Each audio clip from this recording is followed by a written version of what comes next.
إلهي لست للفردوس أهلا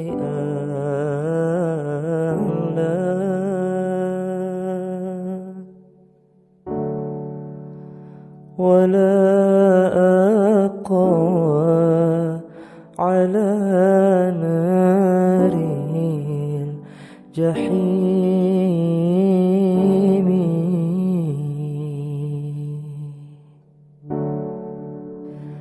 Kata pengarang rahimahullah, wa mimma, jumpa dah tu. Napasnya yastahil, wa mimma, dan setengah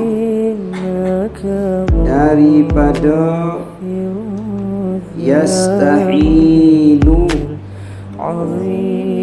yang mustahil, yang tidak, yang bukan. Fi haqqihi, daripada hak Allah, daripada sebenar Allah.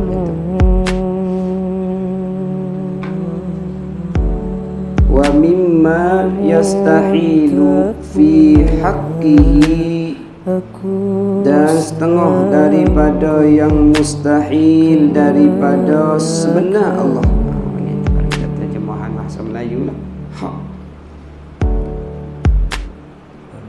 Allah mana tu? Ta'ala, bersifat dengan yang maha tinggi. Ishruna, 20.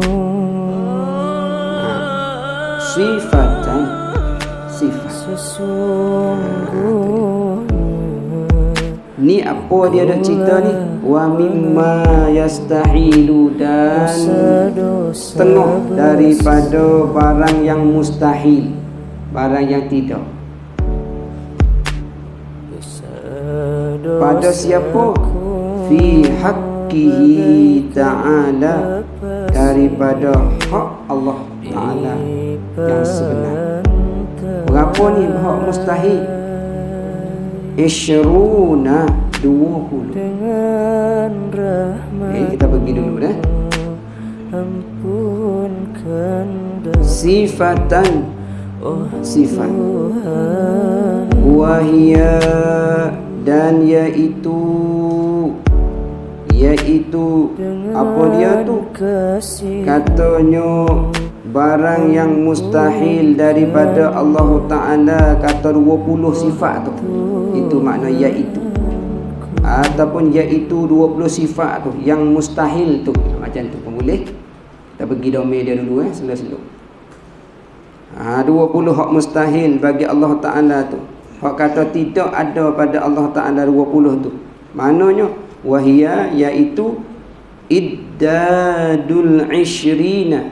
Idda, apa dia? Segala lawan. Idda panggil diddu, panggil lawan. Tu dia. Tu dia. Iddadu al-ishrina, segala lawan. Mana segala lawan? Al-ishrina, 20 sifat. Mana hak lawan 20 sifat? Mana hak lawan 20 sifat? Ialah kena kepada wujud. Tu dia. Lawan dia Adam, dia sebut dah bawah tu. Al-ula, tengok. Al-ula wahia, dan yang pertama wahia, dan iaitu iddadul ishrina. Hak kata segala lawan 20 sifat tu. Al-adamu, iaitu tiada. Nampak? Atau dia sebut pula bahasa Arab kat bawah ni. Bermaknanya kat sini yang katanya 20 hak wajib, 20 yang mustahil. Betul? 20 yang wajib dan 20 yang mustahil. Saya baca tu nak bagi kitab dia bergerak sikit. Kalau tak baca ambil ulas terus, kitab tak bergerak, duduk yang sama hak minggu lepas, hak bulan lepas. Baik. Bila kita dah baca, kita patah balik hak bulan lepas. Berkait kan ni? Mana yang katanya 20 sifat yang wajib. Lepas tu kita cari lagi mana yang 20 sifat yang berlawan dengan yang wajib.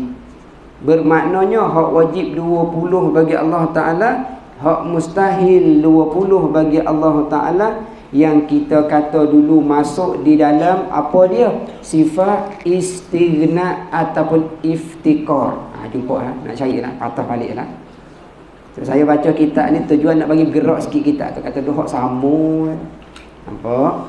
Baik, manakah 20 yang katanya wujud hak wajib sampai ke apa dia? Qauluhu mutakalliman. Dan 20 hak wajib tu lawan dengan dia pun 20 juga. Boleh? Baik, dalam 20 itu termasuk di dalam sifat yang kaya. Apa panggil istighna. Betul? Dan sifat iftikar. Sifat iftikar tu yang lain berkehendak kepada Allah. Berapa? 9. Jadi hak wajib pada istighna 11. Betul? Lepas tu hak lawan bagi istighna juga 11. Boleh? Ingat 11 hak wajib masuk dalam sifat istighna. Lepas tu hak wajib pula masuk iftikar, masuk di dalam sifat iftikar 9. 9 campur dengan 11 jadi 20. Baik. Hak wajib 11, mustahil 11. Betul? Hak istighna. Hak iftikar, hak wajib 9 lawan dengan wajib 9. Apa dia hak lawan dengan wajib? Mustahil. Berapa? 9. Jadi berapa semua tu? 20. Betul? Hak wajib 20, hak mustahil pun 20. Betul? Jadi 20 dalam tu. Jadi ingat, nak cerita di sini atas dasar apa dia? Kata mimma yastahilu fi haqqihi ta'ala. Betul? Al-ishruna sifatan. Barang yang mustahil bagi hak sebenar Allah Ta'ala 20. Mana hak mustahil 20 tadi? Ialah kalaulah kita bilang dalam istighna ada 11. Kalau kita bilang dalam iftikar ada 9 hak mustahil. Apabila hak mustahil dalam istighna ada 11, apabila dalam istighna ada 11 dan iftikar ada 9, mustahil campur 20. Hak wajib pun 20 sebab dia berlawan dua tu. Idda boleh, du al-ishru. Nah, boleh masalah dia? Yang tadi sebelah tadi ada lebih ada 20 lah. Ini 9 dan 11. Baik. Jadi yang wajib sebelah tu di sini tak ada pula dia nak lawan tu. Maksudnya mustahil tadi tak cukup lah. Sebab dia wujud dia punya lawan dia. Ya baik. Tapi ni ada sebelah bermakna dia 9. Jadi yang dua yang lawan dia tu jadi 9. Jadi mustahil yang 9. Ya. Tapi yang akan tu 11. Kalau kata sama lah, kata 10-10 bermakna nak seimbang. Tertinggal maksudnya tak adalah dia punya lawan dia tu. Tadi yang satu tu apa? Yang satu yang tertinggal dia kat sebelah tu. Yang mustahil tadi lah. Yang sebelah. mana tinggalnya? Maksudnya wajib 11. Wajib 11, 9 mustahil. Lagi tu duduk di wajib lah. Satu lagi duduk di wajib. Sebelah maksudnya sebelah tadi sebelah. Ya hak wajib. Dia macam ni. Dia baik. Dia macam ni. Dia sifat 20. Betul? Apabila 20, hak istighna dia ada 11. Iftikar ada 9. Jadinya bukan nak kata dalam sebelah tu hak daripada 9 tu masuk, bukan. Nak cerita masalahnya hak wajib dia ada 11 di dalam istighna. Hak wajib dia ada 9 dalam iftikar. campurnya jadi 20. Tu dia. Maksudnya situ. Pada dalam istighna ada sebelah hak wajib, mustahil pun ada sebelah dia berlawan.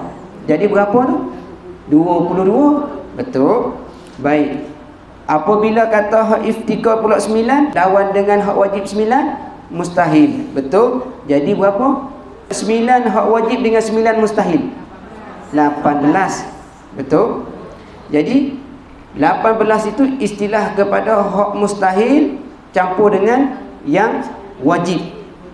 Hak 22 tadi hak wajib campur dengan mustahil. Betul. Itu ibarat maksudnya berkaitan dengan sifat Allah Ta'ala yang atas dasar kalimah la ilaha illallah, tak termasuk Muhammadur Rasulullah. Boleh faham masalah dia? Jadi istilah kat situ sebelah istighna hak wajib, 9 iftikar hak wajib. Sebelah yang mustahil dalam istighna, 9 yang mustahil dalam iftikar. Asing-asing tu dia tak campur. Boleh sebelah dalam istighna, 9 dalam iftikar. Boleh tak campur Baik. Jadi apabila tak campur, asing-asing. Kenapa dikatakan masuknya sebelah? Atas dasarnya sifat sebelah tu kaya. Betul. Kenapa 9 tu masuk dalam iftikar? Sebab yang lain tu berhajat kepada iftikar tu, berhajat kepada sifat Allah yang 9 tadi tu. Boleh? Mana hak kata kaya? Cuba bilang berapa sifat? Sebelah. Selu-selu wujud, qidam, baqa, mukhalafah, qiyamuhu, sama, basar, kalam, kaunuhu, sami'an, kaunuhu, basiran, kaunuhu, mutakalliman. Campur jadi sebelah. Hak tu kaya. Allah Ta'ala ada di situ tu kaya. Maksudnya apa dia? Ada dia, ada dengan sendiri. Faham? Zat dia ada pun ada dengan sendiri. Perbuatan dia ada pun ada dengan sendiri. Itu makna kaya. Maksudnya kalau orang kaya agak, dia makan dengan hak dia yang ada, dia minum dengan hak dia yang ada, dia guna kereta hak dia yang ada. Nampak? Dia tidur rumah dia, hak rumah dia ada, panggil kaya. Maksudnya macam tu. Zat Allah Ta'ala dia ada diri sendiri sebab dia kaya. Nampak? Boleh faham tu? Sifat dia ada diri sendiri sebab dia kaya. Nampak? Faham masalah dia? Itu rupa dia, bentuk nak bagi faham langkah dia. Boleh? Patut pergi pula 9 kepada iftikar. Mana 9 iftikar ni? Satu, cuba kita bilang. Wajib. Apa hak wajib? Wahdaniyah, qadrat, iradat, ilmu, hayat, kaunuhu qadiran, kaunuhu muridan, kaunuhu aliman, kaunuhu hayyan. Hak ni yang lain berkehendak kepada dia. Hak sifat 9 yang wajib ni, yang lain tu berkehendak kepada dia. Kepada dia ni, kepada Allah. Siapa yang berkehendak kepada dia situ? Soalan timbul. Siapa? Jawab kata makhluk. Kena kepada kita. Makhluk ni benda yang kena jadi. Tiap-tiap perkara yang kena jadi. Kenapa dia tu kena jadi? Timbul soalan sikit. Kenapa dia kena jadi? Soalan pelik Pelik ke tak soalan tu? Pelik ke tak pelik? Kenapa dia kena jadi? Timbul soalan. Padahal tak ada pelik pun, buat biar pelik sikit. Kenapa dia kena jadi? Kenapa dia kena jadi? Tak tahu. Tak tahu. Ni nak tahu kata tauhid ni pergi setakat mana? Kenapa dia kena jadi? Jauh sangat jawapan dia, jauh sangat. Hukum fayakun pula dah. Innama amruhu idza arada syai'an ayyakula lahu kun fayakun. Wallahu a'lam. Kalau jawab macam tu, berhenti tu. Wa subhanalladzi bi yadihi malakutu kulli syai'in wa ilaihi inna lillahi wa inna ilaihi raji'un. Kau jawab macam tu. Nampak rupa dia. Jadi mana kenapa dia berkehendak kepada kena jadi? Nak timbul soalan tu. Nak tahu kata fikiran duk kat sini ke duk kat umur? Nampak dia? Ulang soalan. Dia tu siapa? Makna katanya istighna tadi, sifat istighna tu yang lain berkehendak kepada dia. Saya tak ada sebut nama, nak biar pandai tak tangkap. Kalau kita Jawi tak sebut nama, ia, nyo, ia, itu, macam tu. Dia ni kenapa dia tu berkehendak kepadanya? Ataupun kenapa makhluk kepada yang berhajat kepada yang menjadi? Macam tu tak apa. Boleh sekali lagi. Kenapa makhluk berhajat atau berkehendak kepada yang menjadi? Sebab apa dia? Baik, slow. Kenapa makhluk berhajat kepada yang menjadi? Macam tu. Yang menjadi tu kena kepada Allah. Maksudnya kenapa makhluk berhajat kepada Allah? Senang cerita macam tu. Gitulah. Soalan dah faham dah, jawab nak jawab macam mana? Yang penting jawab dulu. Allah Maha Kaya. Tadi Allah Maha Kaya, Allah Maha Kuasa. Tasbih ramai-ramai, subhanallah walhamdulillah. Itu ibaratnya. Baik. Maksudnya kita dok memahami atas dasarnya berkaitan dengan apa ni? Ialah sifat iftikar. Apa iftikar? Makhluk ni berhajat kepada Allah. Nampak tak? Sebab katanya kita ni tak kaya. Faham? Apabila kita tak kaya, kita ni miskin. Betul? Apabila tak kaya, kita dia miskin, berhajatlah, berkehendaklah kepada kaya tu. Betul? Lepas tu nak kaya tu kehendak kepada siapa kita? Kepada Allah. Betul? Kita nak kaya apa? Tanya. Nak kaya apa? Sebab kita ni miskin. Itu ulama kata kaya kita itu adalah kaya Allah. Faham ulama kata? Kaya kita adalah kaya Allah. Senang kita adalah senang Allah. Hidup kita hidup Allah. Dengar kita dengar Allah. Faham? Apa dia? Kaya daripada? Ya.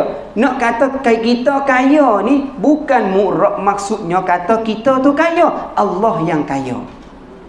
Kita senang bukan makna, bukan murak kata kita tu senang. Allah Ta'ala senangkan kita. Barulah kenal kita, kenallah Tuhan. Apabila kita kata kita tu kaya, kita tak faham kata kita kaya bukan Allah tak kaya, itu jadi bersombong. Sebab iftikar tadi makhluk berkehendak kepada Allah. Kita bukan istighna. Kita ni ibarat katanya berkehendak sifat kita tu kepada sifat Allah. Kita nak pandai sifat kita berkehendak kepada sifat yang pandai Allah. Pandai kita, pandai Allah. Nampak rupa di situ?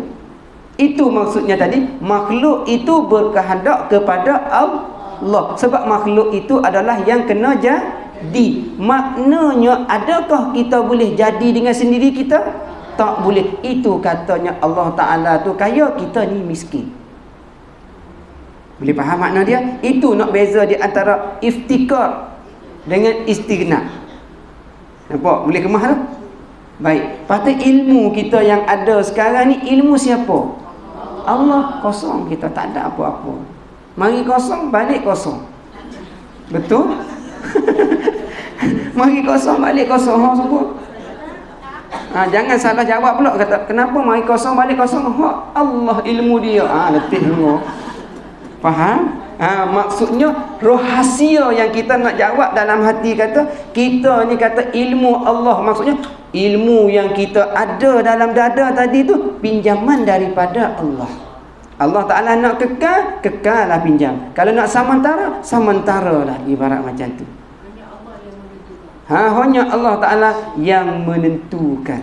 Panggil apa? Apabila hanya Allah Ta'ala yang menentukan, sesungguhnya Allah Ta'ala hanyalah dia yang menentu. Baik, masuk dalam sifat apa yang menentu?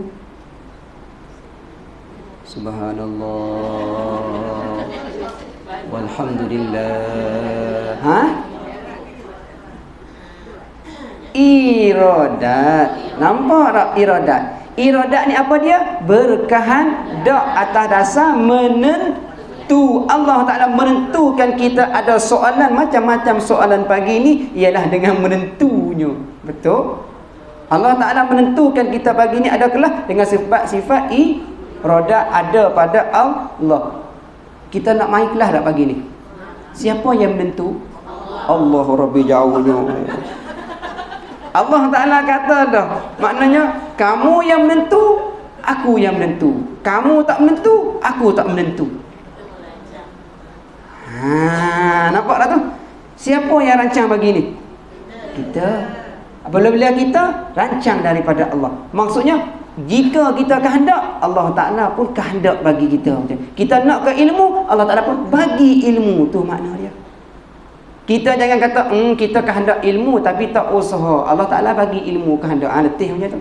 Tak ada ahli sunnah wal jamaah. Nampak rupa dia? Boleh Boleh faham tu? Itu maksudnya. Lepas tu kehendak tadi tu kita berkehendak tak? Saya tanya. Kehendak tadi sekarang kita nak apa? Nak belajar. Nak ilmu. Nak belajar, nak ilmu. Kehendak ke tak tu? Kehendak lah. Kehendak. Baik, kita kehendak kepada siapa? Berkehendak kepada Allah. Betul? Tadi kita kehendak. Bila kehendak kita tu kehendak kepada siapa? Allah. Dengan sebab nak dapat ilmu. Baik. Kehendak tadi kalau bahasa Arab sifat apa? Iradat. Iradat tadi itu duduk dalam istighna ke iftikar? Tu makna makhluk berkehendak kepada iradat yang ada pada sifat iftikar Allah Ta'ala. Faham? Nampak rupa dia? Tu dia. Maksudnya kita jangan kata kita ni kehendak tetapi tak dengan Allah. Tak boleh. Sebab kehendak situ adalah makhluk berkehendak kepada Allah. Sebab sifat iradat itu termasuk dalam sifat iftikar. Iftikar itu perkara yang lain berhajat kepada Allah. Tu dia. Perkara yang lain tu kena kepada apa? Barang yang lain daripada itu berkehendak kepada Allah kena kepada apa dia? Makhluk ataupun benda, tiap-tiap benda selain daripada Allah berkehendak kepada Allah. Tu jawapan dia. Mana iftikar ni bagi kita lah. Iftikar tu bagi kita yang kehendak kepada sifat hak 9 tadi. Mana-mana 9 tadi contoh? Wahdaniyah. Apa wahdaniyah? Bahasa Melayu. Apa bahasa Melayu? Allahu Rabbi. Wahdaniyah bahasa Melayu. Satu. Faham? Satu. Oh no. Pergi ambil buah kelapa atas tu lupa nak naik pokok apa. Letih sungguh. Faham? Tanya apa naik pokok, naik nak pergi mana ni? Ambil buah kelapa. Oh, buah kelapa. Sekarang ni naik pokok apa? Tahu. Letih sungguh. Ambil buah kelapa di atas pokok kelapa, tapi tanya panjat pokok apa? Tak tahu. Letih sungguh. Faham Ada letih sungguhlah. Boleh masalah dia. Baik, wahdaniyah tu apa bahasa Melayu? Keesaan satu Allah Ta'ala. Betul? Itu kita kehendak. Sekarang ni saya tanya, kita nak apa tadi? Kehendak apa kita apa tadi? Nak kepada ilmu. Ilmu yang mana satu? Ilmu mana kita nak? Oh. Ilmu yang satu tadi, tu ayat subhat sikit tak? Ilmu satu tadi, ilmu hanya yang satu dibenar daripada Allah yang satu. Jangan Allah yang lain selain daripada Allah yang sebenar. Tu makna satu. Kita kehendak sekarang ilmu, betul? Ilmu daripada siapa? Allah. Tu jawapan yang satu. Jangan kita bagi kehendak kepada yang dua. Allah yang kedua. Tak ada. Kalau kita berkehendak kepada Allah Ta'ala yang dua, menyalahi ilmu tauhid. Menyalahi ilmu makna la ilaha illallah. Menyalahi. Nampak rupa dia? Apabila kita menyalahi itu, maknanya kita tak ada tolak Tuhan yang lain. Bermakna kita tak boleh beza Tuhan yang satu. Orang panggil tak ada rukun syahadah. Rukun syahadah ada berapa? Pulak dah. Rukun syahadah. Katakan syahadah tetapi tak ada rukun, batal. Sebab yang membatalkan syahadah ada berapa? Pulak dah.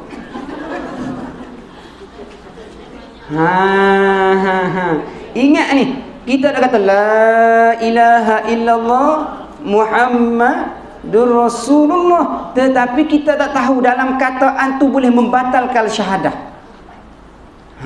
Jawab katanya 4. Membatalkan syahadah. Padahal daripada YouTube yang saya buat dah tu ada dah dalam tu. Kalau siapa dengar dan tengok berkaitan dengan rukun syahadah, dah ada. Di sini belum dapat, tapi kawan Awana dah pergi dah. Awana kitab Faridatul Faraid dah 7 tahun duduk. 7 tahun lepas ni kitab. Hak ni berapa tahun ni kita nak baca ni? Ni nak baca berapa tahun? Wallahu alam. Sebab apa dia? Mari lupa, balik pun lupa. Nampak rupa dia? Tu istilah dia, maknanya. Tak ada apa. Wallahu alam. Allah Ta'ala yang mengetahuinya. Betul. Yang bertinya usaha sampai ke hayatnya. Betul tak? Matinya, maut. Maknanya sampai ke mati lah. Ambil daripada hayat ke mati. Sudah. Yang menentukan, siapa menentu? Allah. Apa dia? Kita kehendak kepada siapa yang menentu? Allah. Jangan kita yang menentu. Allah Ta'ala menentu. Sifat apa tadi? Barulah kita rasa kita ni tak boleh menentu. Betul? Nampak rupa dia tu. Rukun syahadah ada apa? 4. Membatalkan syahadah ada berapa? 4. Laju. Betul ke? Bagi tu. Bagi tu tak lupa pula ni. Belum lagi sini. Kita ambil lah salah satunya. Ambil yang membatalkan syahadah dulu ringkasan. Sebab kalau lah rukun syahadah ni dia kena buat contoh dan seumpamanya bahas tu panjang sikit. Tapi kalau ambil yang membatalkan syahadah tu jadi ringkas tu cepat. Dia munasabah dengan dia. Baik. Kita kata la ilaha illallah itu syahadah, betul? Muhammadur Rasulullah itu syahadah, betul? Baik. Kalau kita kata tu membawa kepada syahadah. Tetapi kalau sebaliknya dalam syahadah itu kita ada yang ni, batal syahadah, tak pakai. Mana? Satu, menduakan Allah. Nampak? Yang menduakan Allah. Kalau syirik halus tak apa lagi. Syirik khafi, syirik halus tak apa lagi. Riya, dengki, takabur tu tak apa lagi. Rasa dia pandai, rasa dia lebih, itu tak apa lagi. Hanya kufurkan nikmat saja, tak jatuh agama. Tapi kalau syirik jali, syirik besar, sembah bala, sembah pantung, minta dengan Tuhan yang lain, itu murtad terus, kafir. Masalah dia. Mengucap balik kalau dua juga batal juga. Mengucap balik kalau dua pun batal juga. Nak mengucap asyhadu, aku naik saksi bahwasanya bahawa apa? Tiada Tuhan yang dua, yang tiga, yang keempat, melainkan satu. Nak tu. Ubah niat kita tu, maksudnya apa dia? Kata-kataan gerakan kita tu di situ. Betul? Sebab apa dia? Syahadah dia ada dua. Apa maksud dua ni? Fardu syahadah ada berapa? Pulak dah. Tu kata mengaji sampai ke bila tu? Wallahu a'lam. Ya dah tu. Fardu syahadah ni dia ada dua. Pulak dah pergi fardu dulu. Habis. Fardu syahadah ni bermaknanya kita kena buat lah dua tu. Kalau kita tak buat tak jadi syahadah kita. Mana? Satunya kita kena kata iqrarun bil lisan, kata-kata dengan lidah, fardu syahadah. Yang keduanya tasdiq bi qalbi, benar dengan hati. Tu dia. Yang mengucap tu apabila kita kata disertai dengan benar dengan hati. Kalau kita kata tak benar dengan hati, tak jadi syahadah tu. Serentaklah. Sambil kata. Mesti serentak. Ya. Mulut dan hati. Mulut dengan hati serentak. Ya, betul. Kita kata la ilaha illallah, mana kata hati kita tak ada dah Tuhan yang lain melainkan Allah. Muhammad Rasulullah, dan tak ada dah nabi yang akhir zamannya melainkan Nabi Muhammad adalah pesuruh Allah yang akhir. Hati kata. Kalau lidah kata saja, hati tak ada perasaan macam tu, panggil apa dia? Menduakan Allah. Batal. Nampak tak? Batal syahadah. Dengan terus batal, serta merta batal. Sebab dia, apa dia? Hati dia tak kata. Apabila hati dia tak kata, itulah apabila macam tu dinamakan orang munafik tu. Faham? Orang munafik ni dia kata-kata saja, hati dia tak kata, itu munafik. Apabila munafik, asal munafik ni siapa? Ialah orang kafir.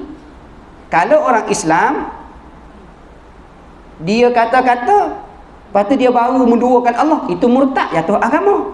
Tapi kalau asal dia kafir, dia pergi mengucap hanya dengan lidah tetapi bukan hati, itu munafik. Boleh beza masalah dia? Boleh Kalau kita nak suruh orang yang kafir ni mengucap, kena betul-betul lah pada hati dia tu kena. Ia sekadar kemampuan dia sahaja. Ambil sekadar, selepas tu belajar syari. Jadi tu. Kalau nak suruh betul-betul tak mengucap dia, faham, ikut tahap kemampuan dia. Bagi ikut tahap. Tak, kalau kita orang kafir ni kita masukkan Islam tapi kita biarkan dia, dosa tak kita? Biar mampu ke tidak? Kita tanya dulu. Kalau kita abaikan dia, kita tak mampu, tak apa. Kalau kita abai tanpa keadaan sebab-sebab tertentu yang munasabah dengan syarak, dosa. Faham tak? Boleh faham masalah dia tu? Tengok sebab lah, tengok sebab. Kalau kita tak mampu, kita dah masukkan dia Islam tu satu rahmat dah, 1000 rahmat dah. Tapi kita nak didik dia, kita pun tak mampu. Tapi kemungkinan asbabnya dia masuk Islam, dia boleh tarik kita kat sana. Mana tak? Masuk Islam, mati petang lagi nanti. Suci dia, tarik kita masuk syurga. Tak ada semayang. Asyhadu an la ilaha illallah, kita mengucap dia. Wa asyhadu anna Muhammadar Rasulullah, masuk Islam. Kok mati. Islam dia tuju syurga sebab dosa-dosa segala besar kecil dia semua gugur, bersih seperti budak. Jadi dia pula boleh tarik kita masuk syurga. Itulah. Faham tak tu? Tu seumpamanya macam tu. Maknanya di situlah atas dasar apa dia? Apabila kita mensyahadahkan tu, jangan lupa dua fardu tadi. Maknanya kata dengan lidah, benar dengan hati. Baik, saya nak sebut satu. Ilmu ni benar tak? Ilmu ni daripada siapa? Ilmu semua tu benar tak? Ilmu semua tu betul tak? Betul. Lepas kalau lah kata orang nak belajar ilmu tak betul, kita kata. Tu saya nak buat contoh tu. Kita kata duk belajar ilmu tak betul. Apa kalau maksud ilmu tak betul? Saya nak buat contoh. Ilmu sesat tu ibarat kata ilmu tak betul lah. Ada orang tu belajar yang kata isin tu. Apa dia? Biar isin. Itu adakah salah satu Ilmu tak betul. Payah tu. Payah nak jawab macam tu payah. buat isin ke? Isin tu bukan ilmu tak betul. Dia tak betul. Setengah yang gila isim ni, dia belajar dengan guru. Tapi dia memandai daripada guru. Tu bion. Betul? Ada dia belajar ilmu tak betul. Lepas tu saya nak maksudnya, mana ilmu yang kita kata tak betul tadi? Nak tu. Kalau ilmu yang betul ni, belajar ilmu tauhid boleh dibiar. Betul? Belajar tanpa guru, baca dengan sendiri. Baca kitab fiqh tanpa guru, biar juga. Tak ada guru. Lepas tu fiqh